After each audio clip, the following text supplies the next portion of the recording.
Now, I'm starting to tape off the other sections here. And if you notice that I put this big long piece of tape down, I'm going to do the same on this side. And again, follow the line. Always go on the back side of the line, the pencil line that you drew, and just tap it down.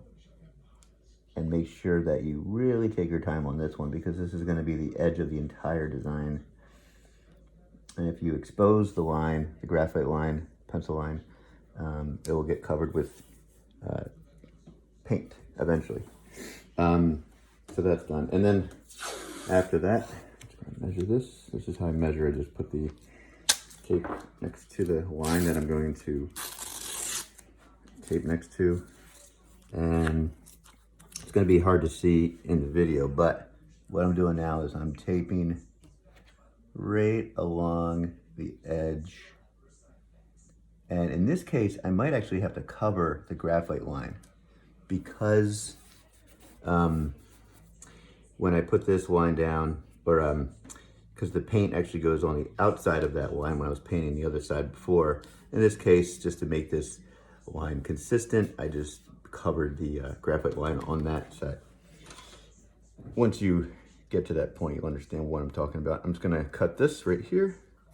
Oops, I think my blade's getting a little dull. There we go. Cut this side here.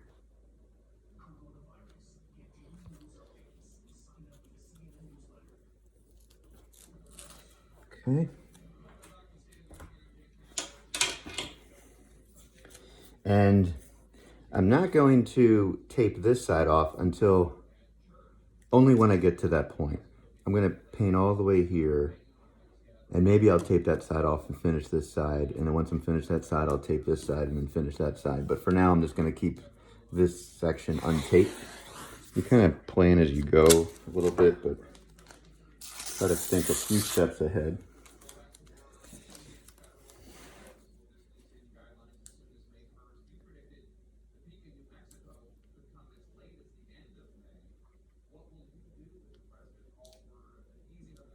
Okay.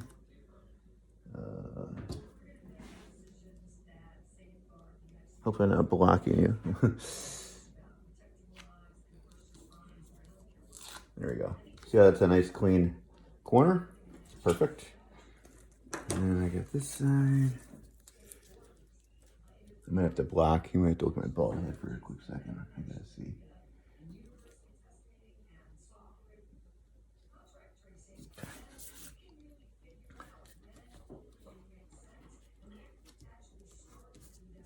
That's fine. Pull this up a little bit, and then I'm going to get my cut around the line. There we go. So now I can just start in this section, and before you start, make sure you label the areas. Make sure you get your harder pencil. And excuse me, if I recall, both of these are 1. So this goes down this way. So these two are going to be 3. I didn't kind of figure it out. Since this is pink here, this is going to be a darker pink. So I might as well just call it P, and green instead of R, I'm going to call it pink. And then this one's going to be 4, 4, 5, 5. Oops, there's no 6. Back to 4, 4, 3, 3, 2, 2, 1, 1, 2, 2, 3, 3, and then a last tiny little itsy bitsy 4. 4, 4, 3, 3, 2, 2. Oops, yeah.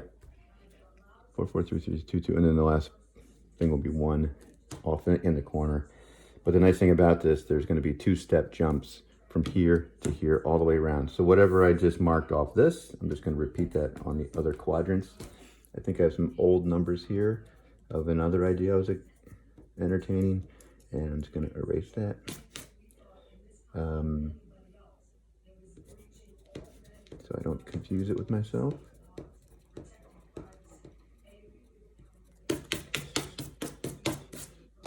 And then I'm going to finish this out, and I'll start to paint. I'll probably start with my 3s first and just kind of finish in this direction and then work my way that way. And I'm going to do all 4 quadrants simultaneously.